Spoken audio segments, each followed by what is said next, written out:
আসসালামু আলাইকুম। বিসমিল্লাহির রহমানির রাহিম।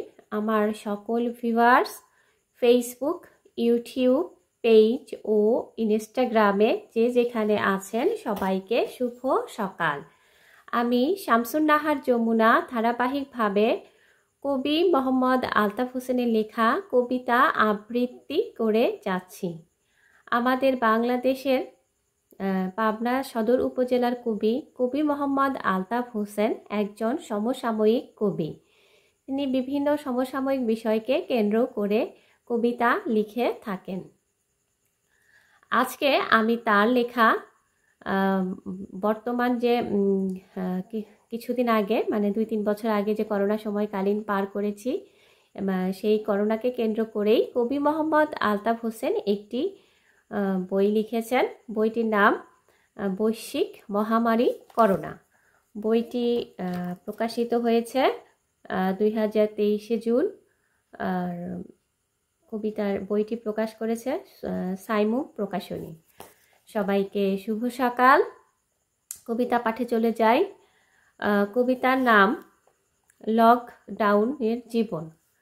লিখেছেন কবি মোহাম্মদ আলতাফ হোসেন। দারিদ্র সীমার নিচে যাদের সারা জীবন বাস, লকডাউনের সবচেয়ে বেশি তাদের সর্বনাশ। করোনায় না গেলেও অনাহারে যাবে, কি জানি তাদের ভাগ্যে কোন দুর্দশা হবে। তাদের একটু কেউ দেখে না, এমন যদি হয় মানব সভ্যতার ইতিহাস কলঙ্কিত হয়। যে গরিবদের শ্রমে গড়া ধনীদের অর্জন, ওই সম্পদের দাও না কেন একটু বিসর্জন। ধন সম্পদ খোদা আরও বেশি করে দেবে, সেই সাথে তিনি তোমার বন্ধু হয়ে যাবে। দয়া করে শক্তি ও সম্পদ দিছেন খোদা যারে, নির্দয় হয়ে আবার তা কেড়ে নিতে পারে।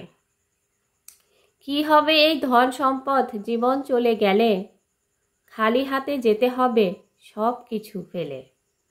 কেউ ছিল না, কেউ থাকবে না দুদিন আগে পরে, মহান স্রষ্টার বন্ধু হয়ে যারা দান করে। সাধ্য বুঝে দান করো এই করোনা কালে, বিশ্বাস রাখো এ দান তোমার যাবে না বিফলে। পুণ্যের খাতা পূর্ণ হবে, পাপ মাফ হবে, ইহপরে উভয়কালে পরম সুখের হবে। অসহায়দের পাশে দাঁড়াও শক্তি সম্পদ নিয়ে, সৌভাগ্য দান করবেন পরম করুণাময়ে। দান করলে বাড়বে পরমায়ু, তার সাথে যাপনা করো হাইয়ুম ইয়া খাইয়ুম। লকডাউনকে পুঁজি করে ব্যবসা করছে যারা, করোনার চেয়ে বড় করোনা এই সমাজের তারা। করোনা নিয়ে ব্যবসা করা সাবধান হয়ে যাও, করোনাতেই মরতে পারো কেন ভুলে যাও। কবিতাটি কবি লিখেছেন 17 এপ্রিল 2021 সালে। সবাইকে শুভ সকাল। আমি কবি মোহাম্মদ আলতাফ হোসেনের লেখা বৈশ্বিক মহামারী করোনা কাব্যগ্রন্থ থেকে আজকে একটি কবিতা আবৃত্তি করলাম। সবাইকে শুভ সকাল। সবাই বেশি বেশি কবিতা শুনবেন এবং লাইক কমেন্ট করবেন। সবাইকে অনেক ধন্যবাদ জানিয়ে আমি বিদায় নিচ্ছি। আগামীতে কবিতা নিয়ে আবার আসবো। সেই পর্যন্ত বিদায়। আল্লাহ হাফেজ।